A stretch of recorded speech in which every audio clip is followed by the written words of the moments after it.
That's all Okay. right. Just thrown at the deep end. Yeah. But yeah, so welcome everybody to our weekly live. Today is gonna be a special one, and I know we always start with the same thing. So welcome, Andrew. How's it going? Good. Good. I'm excited to talk about this topic. It's one I know is important to you, and I'm still learning about. So it'll be interesting. I'll have some questions. Yeah, I mean, what we thought, or what I thought we can always talk about, and I love talking about this because this is what I live and breathe, is yeah, basically belief shifting and focusing a lot more on helping people see things in a different way over what we see a lot of creators do, which is like, here's what I did, and this is the strategy, and this is what you should be doing. And it's because it's just simply based on psychology. So pretty excited to talk about it. Yeah. Maybe we can dive into that a little bit. You see creators kind of talking about this is what I did, but you think that it comes down more to psychology rather than explanatory information. Yeah, so in terms of psychology, if we really look at what converts over what gets you more followers, of course, sharing videos on like, yes, this is what you should be doing and how to do this and that will get you a lot of praise and comments and thank yous and everything else. But many times what we miss out on is, or overlook, is not seeing that just because you told someone how to do something, it doesn't mean that they will show up with that energy, that they are being the type of person who does this. So it kind of starts becoming more of a disservice when we leave people on their own devices, right? With the strategies that we share. So sometimes it can become counterintuitive because if the person doesn't have the results, it's not because they haven't done what they should be doing. It's because there's some belief that holds them back more than the actual doing, right? So I could tell people all kinds of things about like how to build a messaging ecosystem, which I talk about. Like I've been talking about this for 2 years now in my second business. I still don't see a lot of people doing those things, even people like follow me, because they haven't committed. They haven't dove deep into like what messaging is supposed to be about, how to make your messaging truly magnetic. Like people aren't testing enough, they aren't using identities enough, and all the other things that I talk about. What I do know and I do see is that when I get to show people a different way of seeing things, which is what belief shifting is, they are more likely not just to invest in their growth in their messaging as well, but they are also seeing the changes. Not because I told them what to do, but because they started seeing things in a different way. And to me, that's a lot more powerful. It's not just helping you stand out because you're teaching in a different way, your content is different, but that's when you truly get to make a real difference. We know that information abounds, like it's everywhere. So if information was enough, if strategies were enough, wouldn't everyone, millions of people already had, thriving 7, 8 figure businesses? But that's not the case. So when you address the belief, that's when you release, when people no longer have that belief that holds them back from doing the things that then will get them the results. Yeah, I mean, execution is definitely different from education. I think with the internet, there's more than enough information on just about any topic you're interested in. But when it comes down to putting it into practice, I think people struggle. But I think what you're talking about is intangible for a lot of people. Belief shifting doesn't necessarily have a measurable. And I think where people get frustrated is if they're not seeing the results, they're told it's a limitation of their own mind and their own thinking.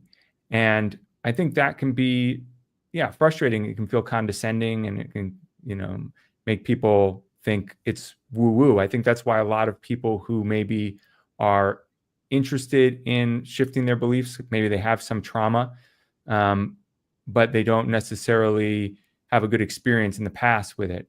So, I mean, how do you approach it differently with your clients?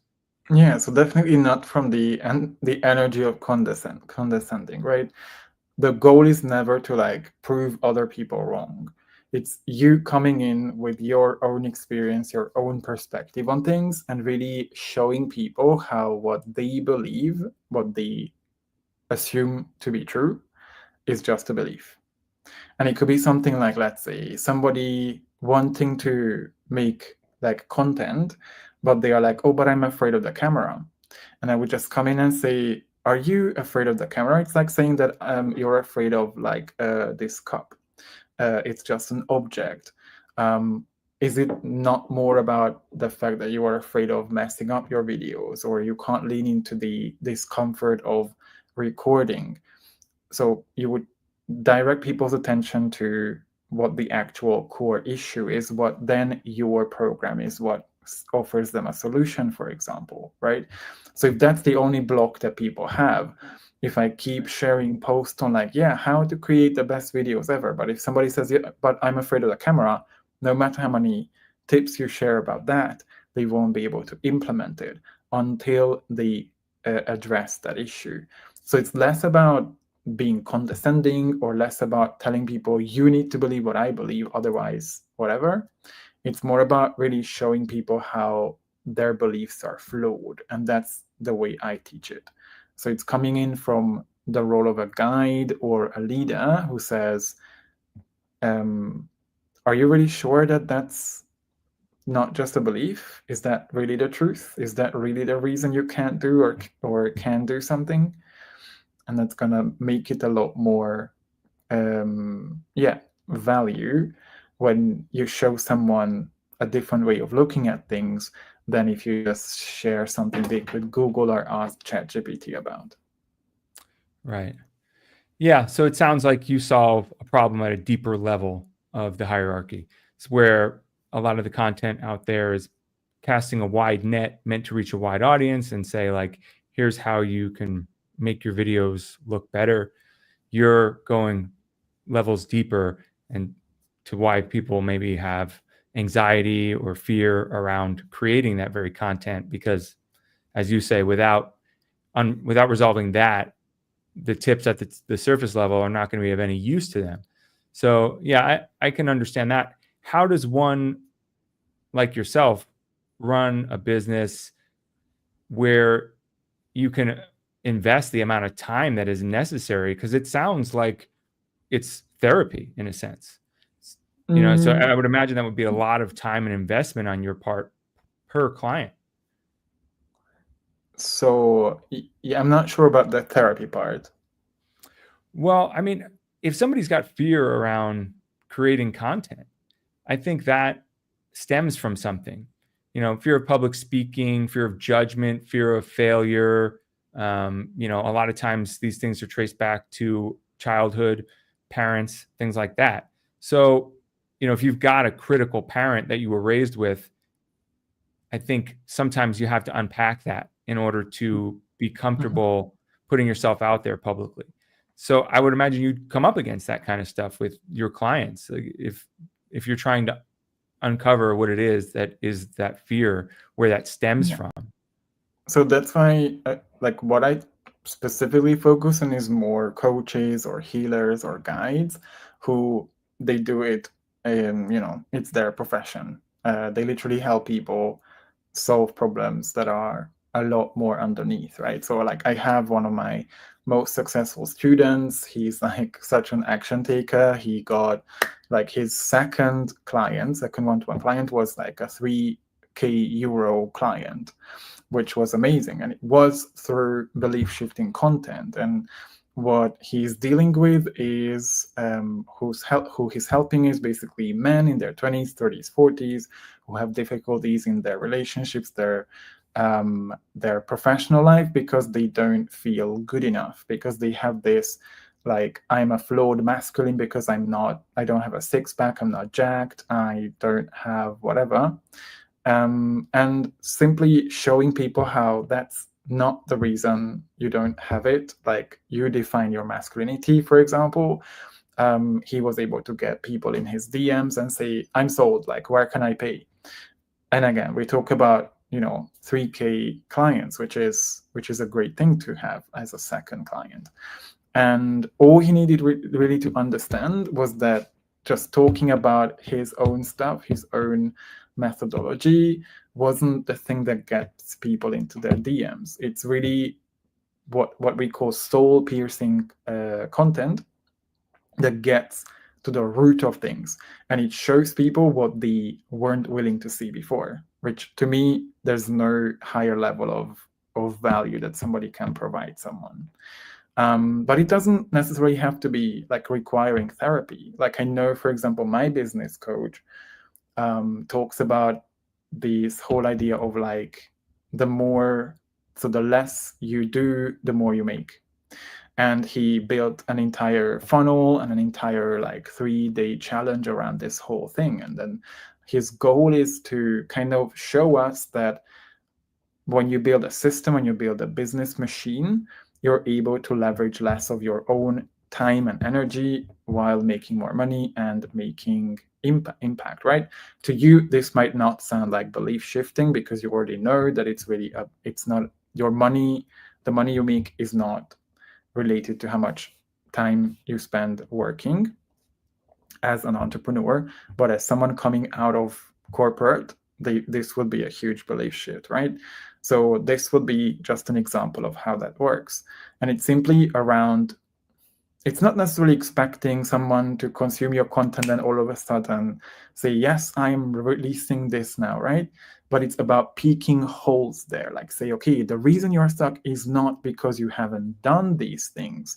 Most of the people we target as action takers are people who have tried things. They have hired people. They have had frameworks before. They may have even hired a one-to-one coach, but they didn't get the results because of some certain things, not because they didn't have access to the strategy, but again, because of something deeper below. And I think when you're able to speak to that, you're not just speaking to adults who are able to, like, they let their beliefs to be released, to be shifted. You can also target the people who are actually doing the work. They may just not have had the right strategies in place because their beliefs don't let them see those strategies. Right. So to give a concrete example, the student that you mentioned, what was the belief shift that he had to go through that really turned the corner for him in terms of booking these clients? Yeah, a huge one that I always talk about is that you can be really great at what you do, but still struggle to make money or to find clients through social media, because what gets people to pay for your services is not your method, whether you are a hypnotherapist or you're doing EFT or I don't know what sort of methods, which you get to talk about. And of course, you attract a certain clientele. But the fact that he didn't know how to, like, he didn't know what to say so that he gets people into his DMs. And a huge shift for him was to learn how to belief shift. So it's like me being meta, as many times I am. I had to talk about belief shifting and belief shift the fact that they needed belief shifting to get the clients they needed. Right. Well, I'm trying to understand it because you said he had things that he was sharing, things that worked for him, his methodology, but it wasn't working. It wasn't attracting the clients. And then he spoke with you and he shifted his belief. And then the content he started producing resonated. How did it differ what from he the needed is a content before? belief shift so that he joined our membership. because for that he needed a belief shift.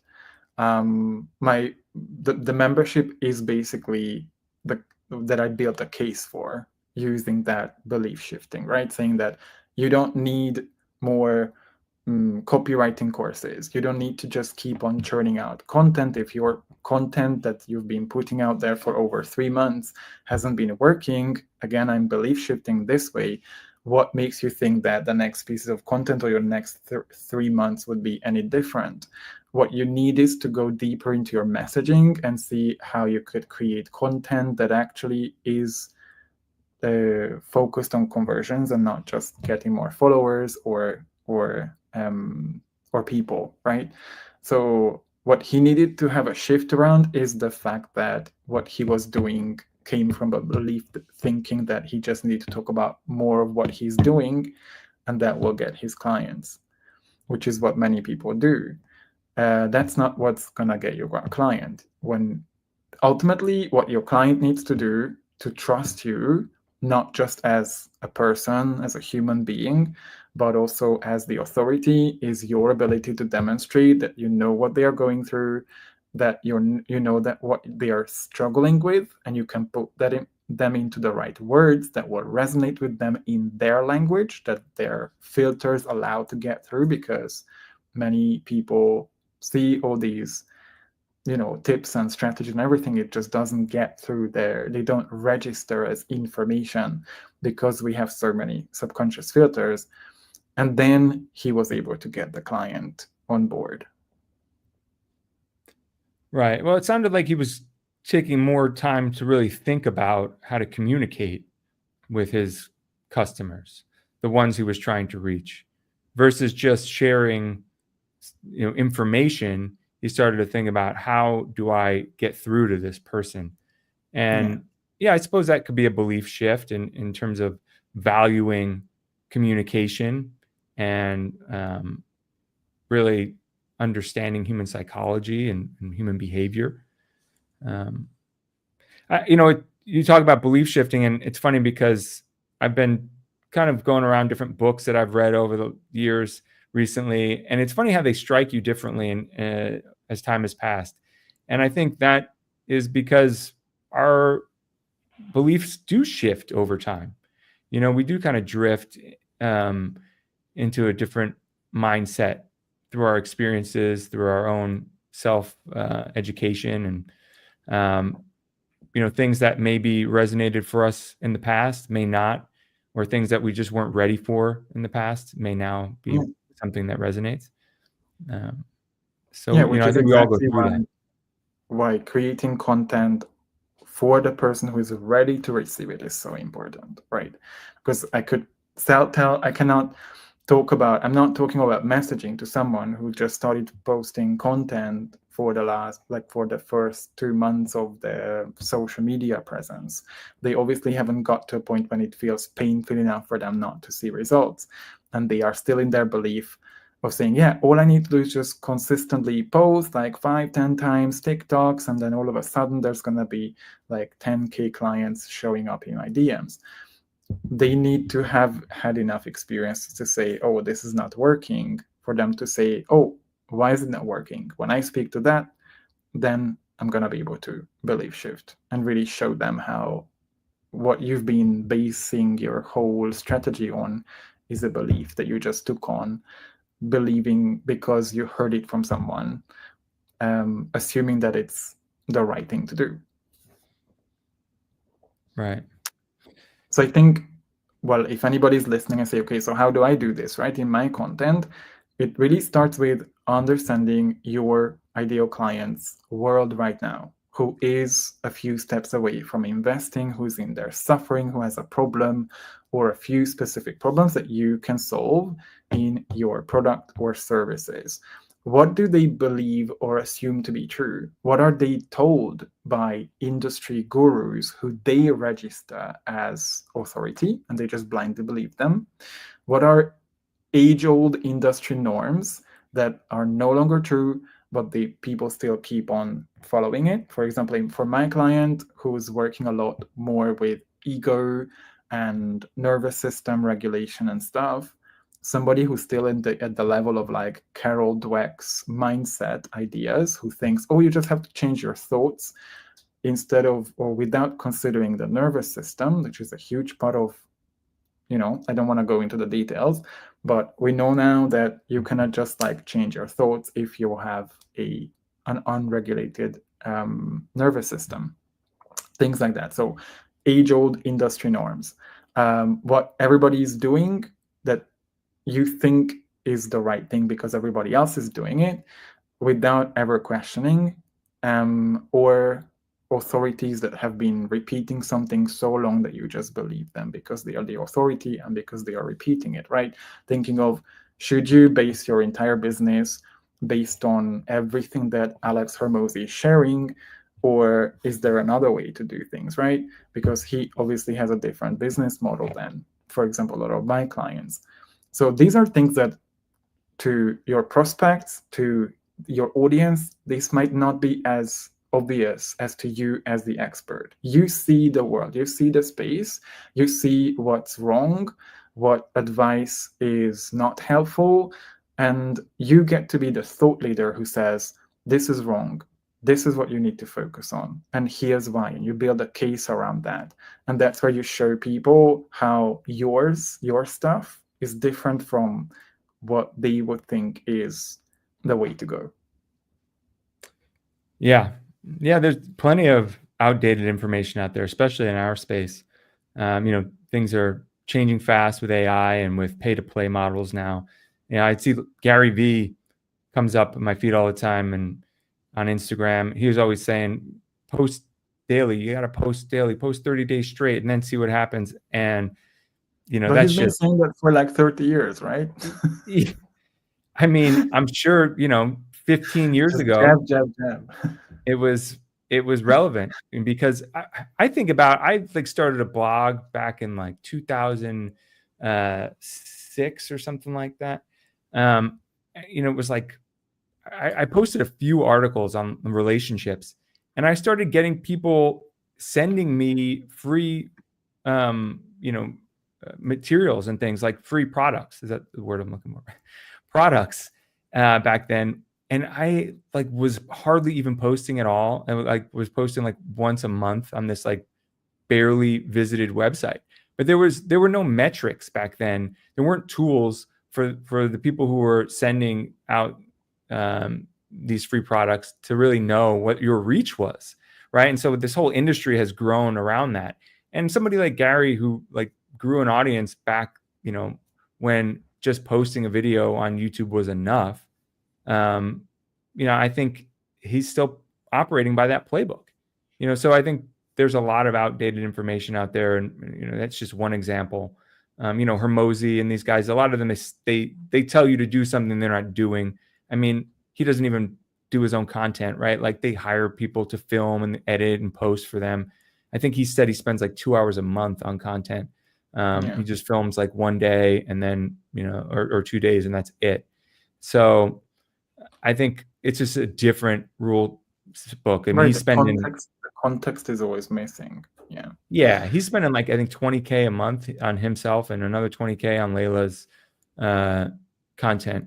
So, most of us are not doing that, and we're not going to compete with that. So you have to figure out a way that works for you. What is his business model? Like, he's not selling anything to the general public. He's not selling coaching. He is like B2B. He's working on like businesses, and God knows what he's doing. So I think the context is always missing, but to an amateur or somebody who hasn't got to a certain level, they are the authority. So they're like, oh, so I'm gonna just do this. Like Danko told me that you are the niche, I'm the niche. I have 5 followers and I'm the niche. So people come to me, why aren't people buying my 5K live coaching program as a 16-year-old high school dropout? I'm like, I think I know. But it's the logical thing for someone who hasn't got to a level where they have enough experience, which is, I think, why focusing on, or at least to a certain degree, perspective shifting is so important. Not just stating the fact that it's an age-old advice, but also showing people how that is a belief and it's not working, which means we need to back up our claims. And what I see like 95% of the time is that people state things because they've been told, yes, you just share your truth.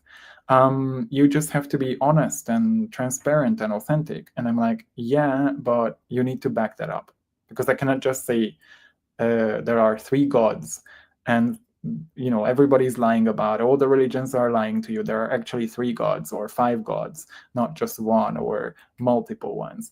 I would need just a rant. I don't know how this came.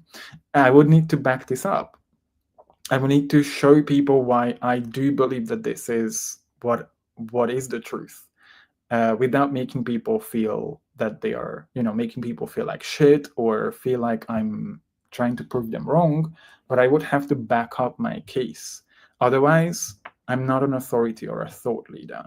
So if somebody wants to get into it, the most important part of it is to be able to back up your claims. You cannot just state things out there and think that that's what makes you an authority. You need to back it up so people know that they don't have room for doubting it, because you show it as the truth, your truth, right? An example would be like what I started with. If somebody would think that they need strategies, I would say, yeah, the internet is full of strategies. So if that's the only thing you needed, after watching 6 months of videos on strategies on business, wouldn't you already be running a six-figure business? And that already makes people think, oh yeah, that's right. That's not what I need, right? So they're more open to the new belief that then you can show them. Yeah, there's a lot there. I mean, as far as people watching all of this content, consuming all this content, I think a lot of times it comes down to actually having to do the work. People either shy away from the things they don't want to do in order to run a successful business and just focus on the things they do want to do, or they sometimes are people who just are lifetime students and never actually execute. So I think that again would be a belief shift. You need to change your mindset about who you are. And for me, getting into this, it's been a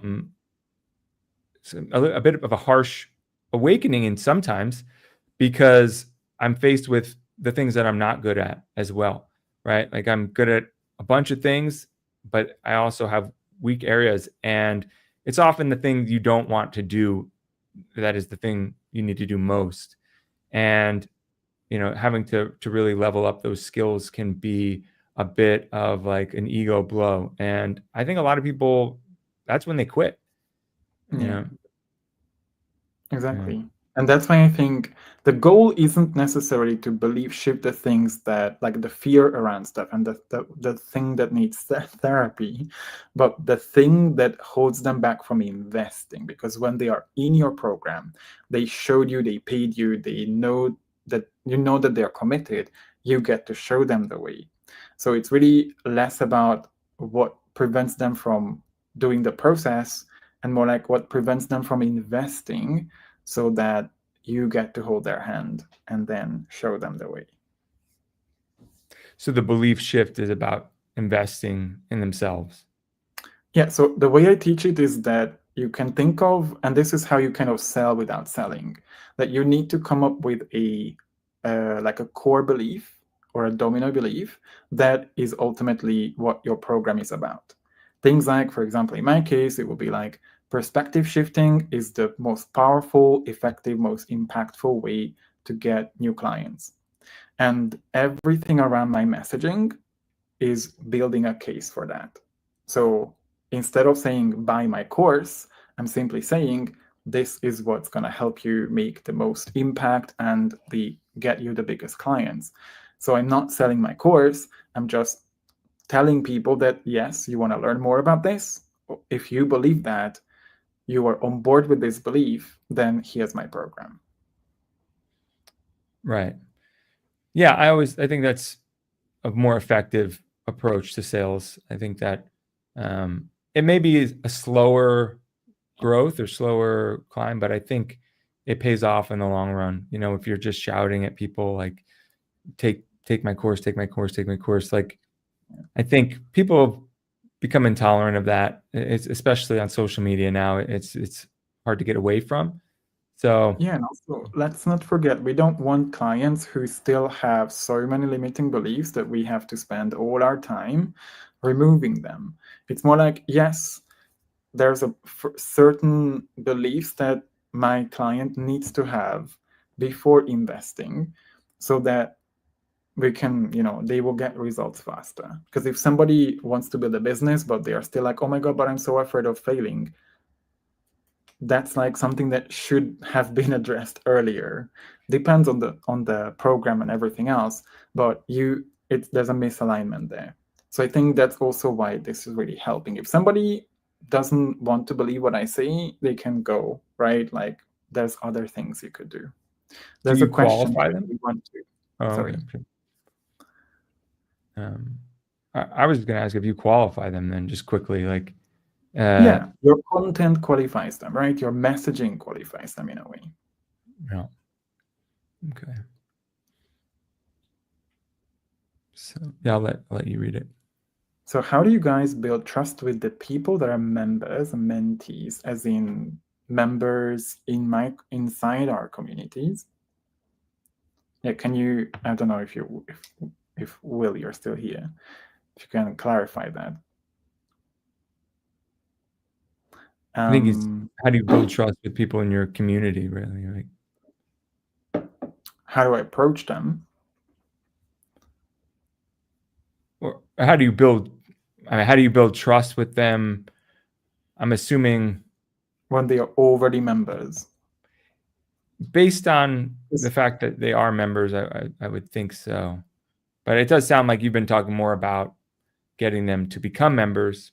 But this, the way this So is people phrased, that makes me think you're trying to help, as in bought your course.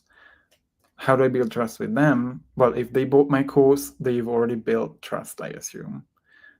There could be something that you might mean, like you want to upsell them to something else where you build more trust with them, which is definitely coming from, making sure that they get what they came in for, that they're not wasting their time, that the energy is there, so you serve them. But yeah, because obviously there are certain way. Like the way I teach it is that you get people in, and then you can offer them another level of support, another level of expansion. And I did like internal launches before they went amazing, because you already have people who trusted you. They've invested in your course, so that you can offer them a mastermind. You can offer them a coaching container or something else, which makes it a lot more sense when you build your whole business around this model where you have different levels of expansion for people. So I don't know if that's what you meant, Will, or something else, because let us know. I was going to say, Hmm. just quickly, I agree with you. If somebody's already bought something from you, you have a level of trust with them established. And it takes a lot longer, I think, than people realize to establish that trust with people. Just to even get them to buy, a like $50 item, like a 2-digit product. So I think that's why a lot of creators put out low ticket offers, because they want to over deliver on those low ticket items to prove that they can deliver and build even more trust. And like you said, offer higher ticket items that are more likely to convert once people have seen you deliver on your promises.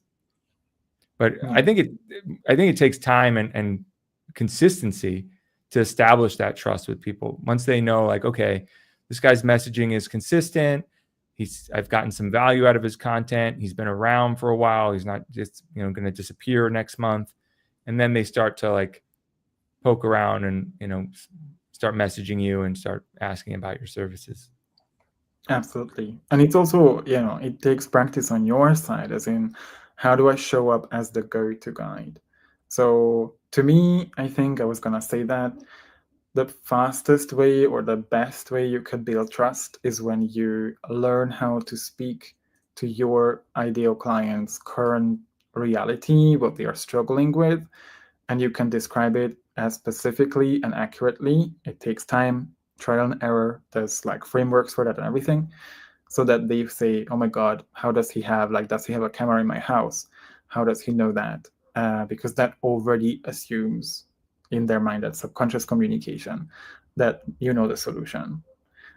So this is something I, again, still see people are too afraid of doing. They are too afraid of testing. They are too afraid of just putting stuff out there and see which one resonates more, and too afraid of being specific. So, like, I always say, like, scrap the generic as fuck content and focus more on how you could specifically address your type of people. And the sooner you get comfortable with the fact that you're not for everyone and that you're here for that 1%, the faster you're going to be able to build that aligned business.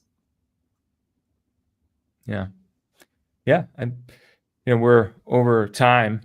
So I think that might be a good place to end, unless there's some more you'd like to add, just to. Yeah, I'm just reading Will's reaction because he says fake gurus are everywhere. So yeah, there's a lot of discernment. And just to finish off, this is partly why what we need is learn how to be persuasive, how to, again, build a case for what you say.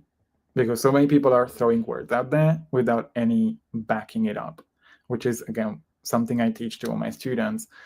And that takes you learning how to communicate in a way that you expect what doubts, limiting beliefs, objections would come up for your ideal client who's listening to you, and you address it before it even shows up. Because that's when people say, oh my God, he knows exactly what objections I would have, and he busted them. And then, you have, you've basically cleared the way towards the sale. And I think that's one of the most powerful things you could do. So look for ways you can prove with words that what you're saying is the thing that makes more sense than what they've been listening to and all the guru advice. Yeah, I think that was well said. I know, just quickly, it's like you said, when they say something that you feel like they got in your head, and that's exactly the experience you've had, when you can articulate the problem exactly that they're experiencing, people believe that you're also someone who knows how to solve that problem, because it's just a natural progression of thinking. But again, that takes courage, that takes tweaking, that takes other ways to say it.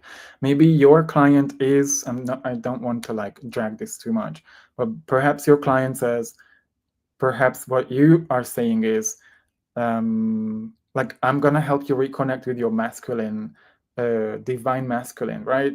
And it's just like, no, that's not what I want. I just want to feel more confident when I date girls, right? So if you say, I'm gonna help you have more confidence dating girls, they're like, shut up and take my money. But if you keep saying, I'll help you reconnect with your divine masculine, they don't know what that means. Right. Yeah, I think that's a good example. All right. Well, you're the host today, Chubby, so I'll let you wrap things up. So Will, we appreciate the question. I hope this got things clearer. And yeah, thank you, Andrew, for the questions. Even though I was the host, you were asking the questions, but that's fine. And yeah, guys, if anyone is interested in diving deeper, you can always ask me. Pretty active on all kinds of platforms, especially YouTube, but also Threads. You can find me, or reach out to Andrew as well.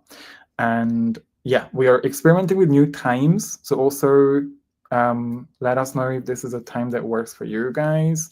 And yeah, we'd love to see you guys a week from now as well. Yeah. So same place, same time, Andrew. Chubby, always good to see you. See you next week. Thanks so much.